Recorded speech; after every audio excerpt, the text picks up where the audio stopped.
Hello friend, कैसे हैं आप लोग। आशा करता हूँ आप सभी ठीक होंगे, स्वस्थ होंगे, मस्त होंगे। आप सभी को स्वागत है हमारे YouTube चैनल मां सरस्वती कोचिंग सेंटर में। और आज के इस वीडियो में आपके लिए लेकर आया हूँ एक रोचक कहानी। हिंदी बुक का एक रोचक कहानी है।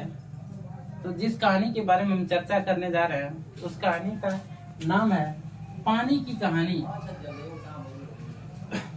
पानी की कहानी हम पानी से संबंधित एक कहानी के बारे में हम चर्चा करने जा रहे हैं इस वीडियो के अंतर्गत। ये जानेंगे कि इस कहानी में पानी के बारे में क्या दिया हुआ है, उसी के बारे में हम चर्चा करेंगे। तो आप सभी दोस्तों से ये अनुरोध है, कृपया हमारे वीडियो के अंत तक बने रहें। अगर वीडियो पसंद आए तो लाइक करें, अगर पसंद नहीं आए तो डिसलाइक करें।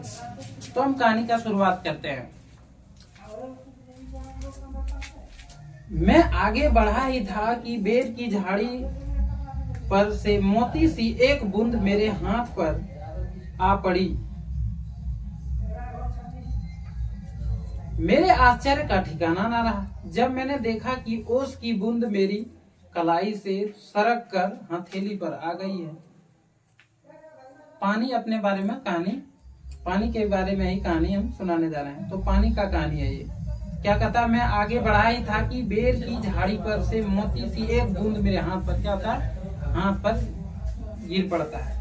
लेखक कहीं घूमने गया तब क्या हुआ, उसका हाथ पर जैसे ही आगे बढ़ा, बेर की झाड़ी पर से मोती सी एक बूंद हाथ पर आ पड़ी। मेरे आश्चर्य का ठिकाना ना रहा जब मैंने देखा कि ओस की बूंद मेरी कलाई पर से सरक कर हथेली पर आ गई। कलाई से सरक कर हथेली में आ गई। मेरी दृष्टि पड़ते ही वह ठहर गई। थोड़ी देर में मुझे सितार के तारों किसी झंकार सुनाई दिया। थोड़ी देर में क्या हुआ, सितार के तारों किसी झंकार सुनाई दिया। मैंने सोचा कि कोई बाजा बजा रहा है। लेखक क्या सोचा, थोड़ी देर में क्या हुआ, सितार के तारों की सी झंकार सुनाई देने लगा। तो लेखक सोचा कि कोई बाजा बजा रहा है, ऐसे अनुभव हुआ। मैंने सोचा कोई बाजा बजा रहा है। चारों ओर देखा, कोई नहीं। और चारों ओर देखने के बाद क्या होता है, कोई नहीं था। फिर भी अनुभव हुआ कि यह स्वर मेरी हथेली से निकल रहा है। फिर अनुभव क्या हुआ कि यह आवाज मेरी हथेली से निकल रहा है। ध्यान से देखने पर मालूम हुआ कि बूंद के 2 कण हो गए। ध्यान से देखने से मालूम यह हुआ कि बूंद के 2 कण हो गए और वे दोनों हिल हिल कर यह स्वर उत्पन्न कर रहे हैं। वे दोनों बूंद से स्वर उत्पन्न हो रहा था, आवाज उत्पन्न हो रहा था, मानो बोल रहे हैं। वे दोनों बोल रहे हैं, बूंद आपस में। उसी सुरीली आवाज में मैंने सुना, सुनो सुनो। मैं चुप था। सुरीली आवाज में सुना मैंने कि सुनो सुनो, सुनो सुनो। मैं चुप था। फिर आवाज आई, सुनो सुनो। अब मुझसे ना रहा गया। देखा क्या कहा कि अब मुझसे ना रहा गया। मेरे मुख से निकल गया, कहो कहो। पानी का आवाज आ रहा था, सुनो सुनो। तो लेखक क्या आवाज दोहराया उधर से, कहो कहो।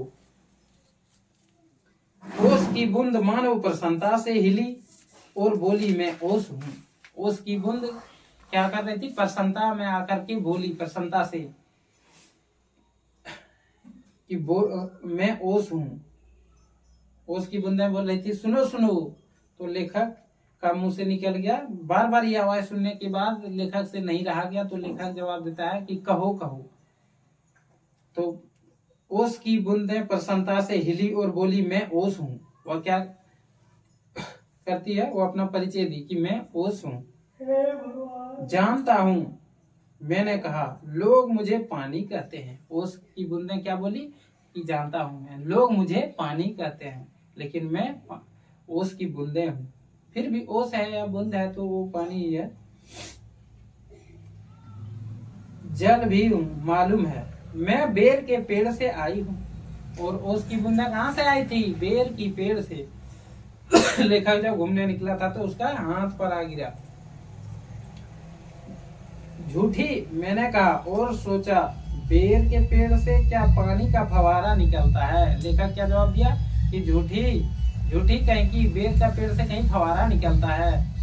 तो सुबह का समय में अगर हम जाते हैं तो क्या होता है, पेड़ का जो होता है पत्ता सब में पूरा पानी जैसे दिखता है, वो पानी नहीं है, क्या होता है? ओस होता है। वही ओस के बूंदे कभी अगर झाड़ी से टकराने के बाद कपड़ा क्या होता है? भीग जाता है, वही ओस पड़ा हुआ रहता है सुबह का समय में। तो हम चर्चा कर रहे थे पानी की कहानी।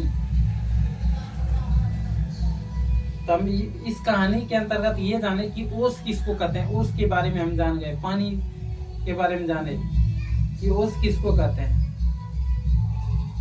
प्लीज दोस्तों इस वीडियो को लाइक करें, शेयर करें और सब्सक्राइब करें। मिलते हैं नेक्स्ट वीडियो में। जय हिंद, जय भारत, वंदे मातरम।